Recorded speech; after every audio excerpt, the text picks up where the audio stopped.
किछि दिन तले भारतीय जनता पार्टी नेता जयनारायण मिश्र जे जड़े अभ्यासगत अपराधी हत्या अभियुक्त जोपरी भाव में समस्त आखि आगे जड़े कर्तव्यरत महिला पुलिस अधिकारी को धमक चमक देते एवं तांको जो भाव में आक्रमण करते ओडिशावासी ताकू देखिचंती।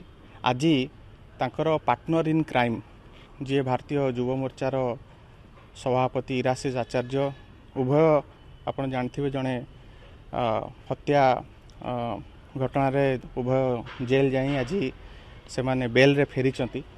सी आज लोअर पीएमजी रे जो भली भाव में विक्षोभ ना रे दंगा कले एवं जोपरी भाव में पुलिस अधिकारी मानकु टार्गेट करी पुलिस कर्मचारी मानकु ढेला पत्थर माड़ करी तांकु लहुलुहान करिचंती।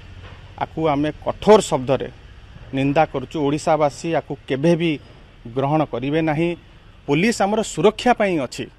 पुलिस को बारंबार एभलिया आक्रमण करिबा आहत करिबा एवं तांकर मनोबल भांगी दबा यह आदौ उचित नुहे एवं परवर्ती समय आम एक चिंता करुचु जे जो दलर छामुआ संगठन नेता जड़े हत्या आसामी हेबे जो माने अभ्यासगत अपराधी रहिबे तांकोठु भी आउ अधिका भी कौन आशा करा जाई पारे।